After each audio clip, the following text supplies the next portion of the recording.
Whoa, whoa, whoa. Before you order the seeds, listen up. I know you are very excited or very anxious and you want to start that garden.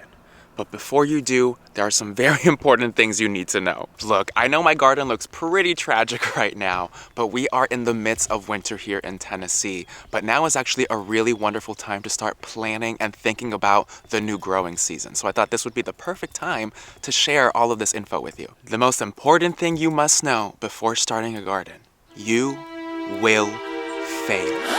And that's okay. Our garden and all of the abundance that we've grown is literally a culmination of all of our failures. We have failed our way to abundance. You cannot let your failures discourage you and stop you from achieving your goals. Luckily, in a garden, there is compost. So whatever you kill will become part of your soil and breathe new life into your garden and your plants. Now, we have certainly come a long way in the garden over the years, and we have grown so much abundance. But there are 7 things that I wish I knew at the very beginning before starting. Let's get into it. First and foremost, what is your intention? What is your goal with your garden? Are you trying to grow an abundance of crops to sustain your family? Do you want an herb garden so you can start your own apothecary and grow natural remedies? Do you want a flower garden? Do you want an ecological garden to help sustain local wildlife? Having an understanding of what you want your garden to be is really going to help you hone in and tackle your gardening project with clarity. In the beginning, I knew I wanted to grow food. I wanted to sustain me and my family while the pandemic was happening because we had no clue what was going on. So I definitely knew I wanted to grow vegetables. So the very first thing I ever planted was kale, and I just kind of dived headfirst after that. Having a clear picture in mind and having that intention set will help keep you driven and motivated and clear-eyed when you are tackling your gardening project. I think we all know how overwhelming the world of gardening can be, so I feel like honing in on something a little more specific will help you get through all of the noise, all of that information, and focus in on that one specific thing you're trying to grow. Whether it's food, herbs, flowers, whatever it may be, having that intention set is gonna help you a lot. The next thing you need to understand before starting your garden is what is your hardiness zone or your growing zone. And essentially what that means is what is your climate. They've broken it up with hardiness zones, and it's like a scale of like 1 to 11. It's pretty easy to Google or research, but essentially what that's going to determine is how long your growing season is. And depending on how long your season is, that's going to help determine what you're actually able to grow within that time frame. For example, here in Central Tennessee, I am in zone 7B. Our growing season within that hardiness zone 7B here in Central Tennessee ranges from mid-March all the way to mid-November. It is quite lengthy, and we're able to grow such an abundance of crops because of that. But the lower your zone is, the cooler your climate is, and the shorter your actual growing season is. So there are certain crops you won't be able to grow because you won't have long enough of a summer to actually reap the abundance within that time frame. The higher up you go, the more tropical you get. So in tropic regions, you're able to grow such a different variety of things than people in a cooler zone. You know, in the tropics, you're able to grow citrus, mangoes, avocados, a lot of different types of fruits that you aren't able to grow in the cooler climates because those specific fruits or vegetables cannot tolerate cold conditions. There are some things you cannot grow in tropical zones because some plants actually need that cool climate in order to thrive. So having an understanding of what your growing zone is really going to help you narrow down your list of what you're actually able to grow. Now, usually when you're buying a plant or trying to get seeds, on the label, it's going to tell you what zones that plant will be able to thrive in. Now, with that said, there are people who definitely push the boundaries a little bit. For example, there are some plants that might be able to grow from zones 3 to 7. But Some people in zone 8 would try to push it and grow that plant. You might still be able to reap and harvest some things from that plant or grow that plant depending on what it is. It might just need a different amount of care or a different type of care in order to be able to acclimate it to your certain climate or conditions. Vice versa, there are some plants that only grow from like zone 11 down to zone 8, but there are some people like us who definitely like to push it and try to grow it in a cooler climate like zone 7. Usually with things like that, or if we were trying to grow tropical fruiting plants, fortunately we have greenhouses thanks to my partner's nursery business. So what we actually end up doing is growing those tropical plants in containers, and we're able to move them indoors during the winter time to buffer out that cool weather and help them survive. If we left them outside during the winter, they would most certainly die. I would say your growing zone is very much more of a suggestion or a recommendation, but there are definitely ways to work around it so that you can grow all kinds of plants. It would just take a little more work. But if you want those mangoes or avocados or lemons, it is certainly worth putting in that extra effort. Actually, knowing your growing zone is also going to help determine if a plant will be perennial or an annual in your climate. Perennial meaning that plant will live on year after year after year, versus an annual, which only grows for one season and then dies off, and you essentially have to start over. For example, peppers. Here in Tennessee, they are considered an annual because of that winter time frame. That cool climate will kill off all of your peppers. But if you are in a warmer climate or a tropical zone, they would be considered a perennial. Peppers can just keep growing and growing and growing. Now, again, a nice workaround that you can do is grow those peppers in containers if you are in a cooler zone, and then bring them inside during the winter so they can survive the winter and you don't necessarily have to start over in the spring. Me personally, I like a fresh, clean slate at the beginning of every season. That perspective is kind of shifting a little bit, especially if we are trying to sustain ourselves. It is nice to intermingle perennials within the garden so that you have an abundance of things growing without having to restart and do all that upkeep or all that upstart work in the beginning. Now, the third thing that is so important to understand in a garden is what kind of light are you getting? Meaning, how open is the sky? What kind of light is literally traveling throughout your space within a day, right? So I would recommend going outside at different points in the day in the area that you are trying to grow things in, and really pay attention to how the sun travels throughout that space. The way light requirements are broken up for plants are full sun, partial sun, and full shade. So depending on how you see the sun travel throughout your space, that'll really help you determine what you're able to grow in that space. Full sun plants usually need at least 6 hours of sunlight a day in order to thrive. Partial sun plants, maybe 4 to 6 hours a day. They can tolerate some shade. And then full shade plants, they don't want any sunlight. Their leaves will actually burn if they are exposed to sunlight. So depending on what kind of space you have, you definitely have possibilities for full sun, part shade, and shading plants. Another really important thing to pay attention to is what kind of obstructions do you have in your garden. For example, we have this giant pine tree. We love our pine tree. She's absolutely gorgeous. She casts some really beautiful shade, especially in the evening. The sun travels from east to west, and that tree is more on the western side of our property. So the sun goes actually behind that tree and it casts shade in the evening throughout the garden. And that influences what I can grow within the shade of that pine tree. So pay attention to what obstructions you have, whether they're trees, legit power lines, buildings, fences, and that'll really help you determine what you're able to grow in that space. Something to be conscious of though with your light, depending on the season, the way the sun travels throughout your space is going to change. Meaning, the way the sun travels throughout a space is different in the winter than it is in the summer. So over the winter, the sun literally travels across this line on our property. But in the summertime, it's actually a lot more overhead, and it passes right overhead of the garden. And that influences our decisions on what we can plant and what kind of light those plants will be able to get. So be conscious of that. Literally, find your light. Your plants will thank you. The fourth thing you absolutely need to understand before starting a garden is what type of soil do you have? For example, here in Tennessee, we got clay. Dense, red clay. Now, clay does get a bad rep, but once you understand the properties of clay, there are actually a lot of things that will perform well in clay. Depending on what kind of soil you have, that's going to determine how you're going to transform your garden to grow the things you want to grow. Now, the type of factors you should be paying attention to when trying to understand your soil, understand the properties of that soil. Is it clay? Is it loamy? Is it rocky?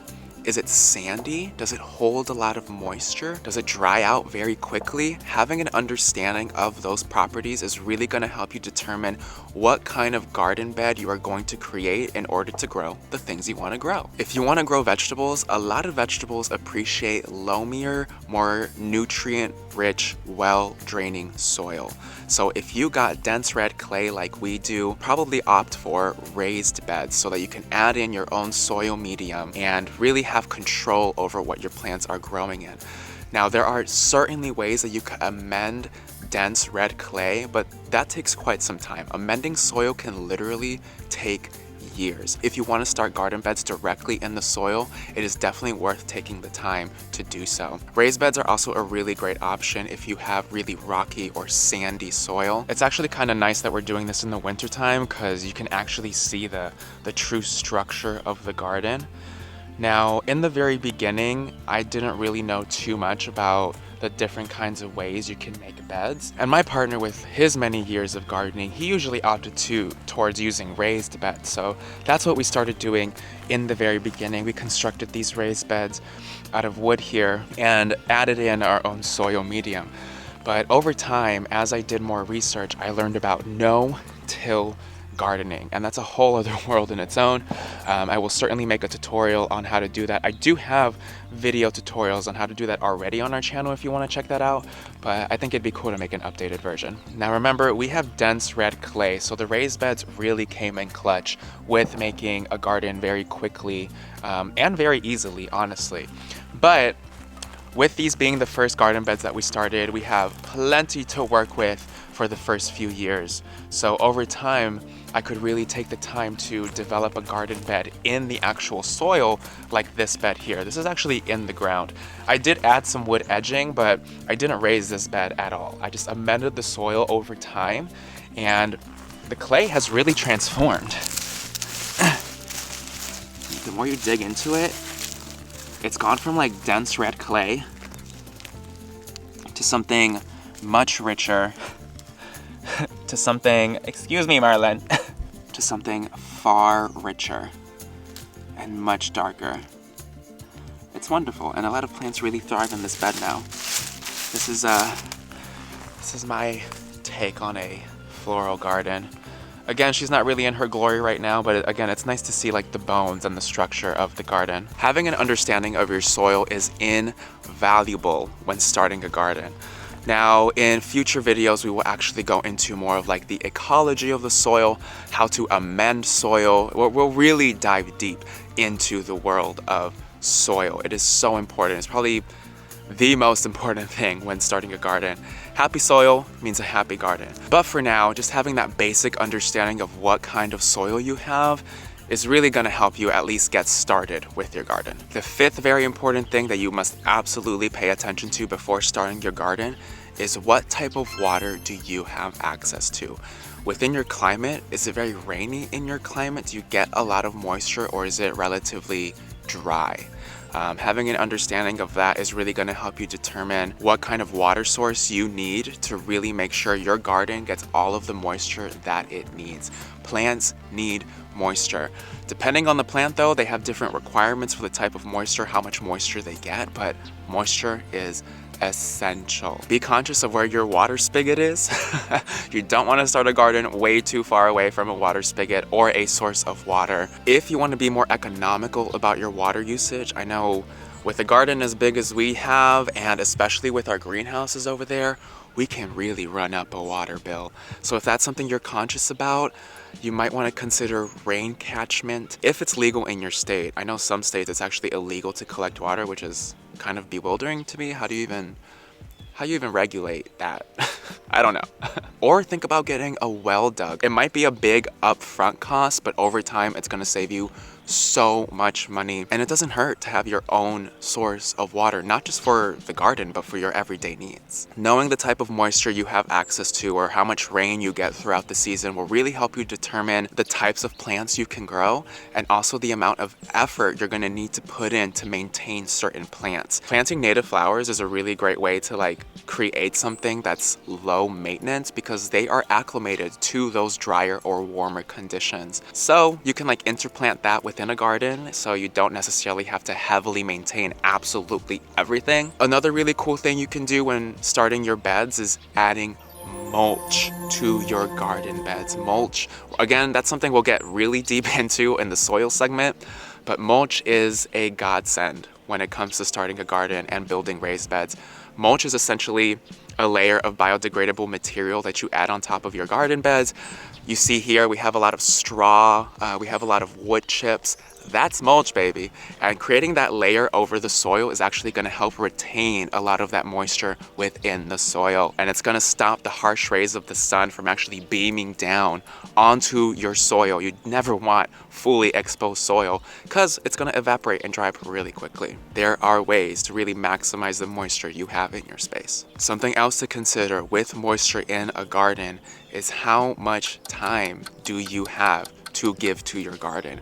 If you are busy or if you're not home very often, think about ways to water your garden like irrigation, something set up on a timer so that you don't necessarily have to be out there hand watering everything every single day. Luckily, I get to work from home and I personally really love to hand water my garden. It is so meditative and therapeutic for me. So I really like to take the time to get out here and hand water the garden. Although this past season here in Tennessee was the driest season we've ever had. We hardly had rain through the summer. We started a drought in June, which is the first we've ever experienced that here.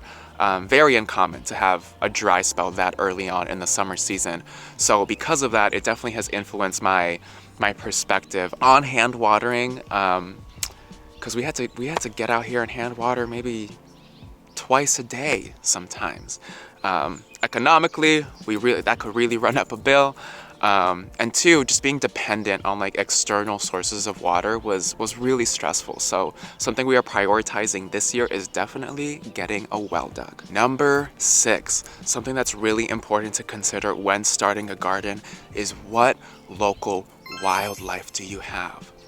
When you are building a garden, you are not the only one that is going to be active in that garden. There is a whole world around you, an entire world around you. Depending on what you have in close proximity, that's going to determine what kind of wildlife you have. For example, here we have a ton of trees, and a ton of trees means a ton of birds. So having that understanding, it'll help you build up a garden in a way that you can coexist with all of these creatures, with all of this wildlife. I personally do not believe a garden is meant to push away wildlife. You should try as much as possible to coexist and harmonize with the wildlife in your area. A really great way to navigate through that is when you plant something for the wildlife as well, so that there's abundance for everyone. And make sure it is a native fruiting plant. For example, we have this beautiful elderberry in the garden. She's pretty scraggly right now, but in her glory, she gets enormous. And she produces so many berries that the local birds love. And giving the local birds their own supply of food is a really great way to deter them from eating your crops. At the end of the day, humans have gone in and developed over the natural habitats of all of this wildlife, of all of these creatures. And when we do that, we take away their food supply. The reason they want to eat our crops is because we took away their crops first. So be conscious of that before starting a garden. It's really going to help inform your decisions on what to plant, what to grow, and how to work harmoniously with the local wildlife. Another really wonderful thing you can do to support and uplift the local wildlife is plant more of those native flowers, especially for your local pollinators and predatory insects. You know, the really beautiful thing about an ecological garden is when you support the local wildlife, it literally creates an ecosystem within your garden, and your garden can get to a point where it thrives completely on its own. When you plant certain flowers, it's going to attract more local pollinators, it's going to attract more beneficial predatory insects that can help you manage pest populations in your garden. Keyword, manage. It's not completely going to eradicate pests in the garden, but you're gonna have a team, you're gonna have help with managing pests in the garden. And this plays into all types of wildlife, deer, rabbits, raccoons, you know, plant things for the local wildlife so they have a means of eating as well. Now, of course, some places, certain populations of critters are out of control, you know, and that's when you really got to go in and build some kind of structure like fencing around a garden to really mitigate all of your stuff getting eaten by wildlife. But again, just something to be conscious of, to do things as harmoniously with Mother Nature as possible. We should be inviting her into our gardens rather than trying to push her away. With that being said, it is also very important to be conscious of the usage of chemicals. We do not use any chemicals here. You should never be spraying your food with things that are designed to kill or harm another thing and then consume that yourself. That just doesn't make sense. That is not the way we should be doing things. Again, harmonize, not control. Harmonize, not control. The final thing you should absolutely pay attention to before starting a garden is understanding how much space you have to work with. Having an understanding of that space will really help you determine what you can grow. Certain plants need a ton of room in order to thrive. Things like trees, things like squashes. But there are really cool workarounds to maybe vining plants. You can grow them vertically to really optimize space. You can grow things in containers to really optimize space. Just have an understanding of what kind of room you have to work with and the things that you actually want to grow, and that'll really help you prioritize the type of space that you allocate to certain things and how you're going to structure your actual garden when it comes time to build it. There's also companion planting or interplanting. There are things that actually do really well planted in closer proximity to one another. It actually creates a more beneficial relationship between plants, and you're able to grow more in less amount of space. So something to be conscious of before going in and planting things. You know, be conscious of how much space certain plants need in order to grow. Spacing is so important when it comes to plants. That is something I did not know in the very beginning. The very first thing I ever planted was kale. I literally had like 20 little kale plants, and I was just so excited. I didn't even pay attention to their spacing requirements. I just went in and planted all these little kale plants, literally like 4 to 6 inches away from one another. 2 to 3 weeks had passed, and these plants were just not growing. I could not figure out what was happening. I was so confused. And then I decided to look up, you know, what does kale need in order to thrive? Lo and behold, I realized that kale needs like a good 1 foot to like 2 feet of spacing in between each plant in order to really thrive. So I uprooted all those plants, gave them the proper spacing, and boom, these plants actually started to grow. It made total sense. The reason spacing is so important when it comes to plants, competition. At the end of the day, these plants, it's like a balance between give and take. There are things they are doing to benefit one another, whether it's above ground or within the soil, but they're also competing with one another for things like moisture within the soil, space to stretch out their limbs and leaves, you know, and getting proper amounts of sunlight. You know, some plants get really big and cast shade under them, blocking sun from to other plants. So something to be conscious of. Spacing is very valuable. So really think about the amount of real estate you have in your space and the types of plants that you want to grow to be able to give them the amount of space that they truly need. You still with me? I know that was a lot to cover, but I think having these seven core factors, these 7 core principles down and on lock will really help you understand your space, what you're able to grow so that before you hit checkout, you know what you're going to be able to give those plants in your space so that they can thrive, so that you don't face nearly as much heartache as I did when I first started my garden. Although, like I mentioned in the beginning, making mistakes is very much a part of the journey. It is okay to make mistakes. It is okay to fail.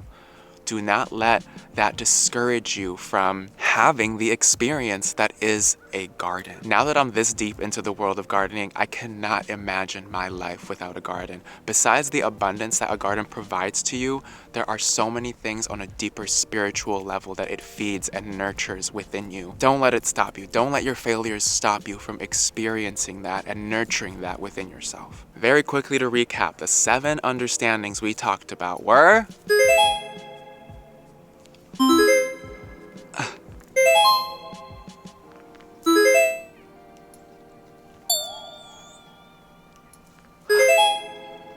And great job. Amazing. You slayed that. If you want to dive deeper into all of those conditions that you should master before starting a garden, I talk all about it in my book, Gardening for Abundance. Be sure to check that out. Now, understanding these conditions is just the beginning. Every season in the garden can be astronomically different, and everyone's conditions can vary greatly from space to space, from year to year. Having a basic understanding of these conditions and what to pay attention to when starting a garden and navigating through the world of gardening is really going to help you hone in and master your conditions. That should ultimately be the goal. Become a master of your own unique conditions, and then you'll really be able to know how to give your plants everything that they need in order to thrive. Abundance! Now that you have a very basic understanding of those conditions that you should be paying attention to, now you can really go in and decide what you want to grow. The fun part! If you enjoyed this video and you learned something, please comment abundance down below and let me know what your 7 conditions are. I would love to hear what kind of spaces y'all are growing in, and y'all can like chat amongst yourselves, and maybe you can find someone who has more similar conditions to you than I do. I think it's really important to foster community when starting a garden so you don't feel alone in this endeavor. We need community now more than ever. There is still so much more to cover, so much more to learn. I'll see you in the next video. Bye!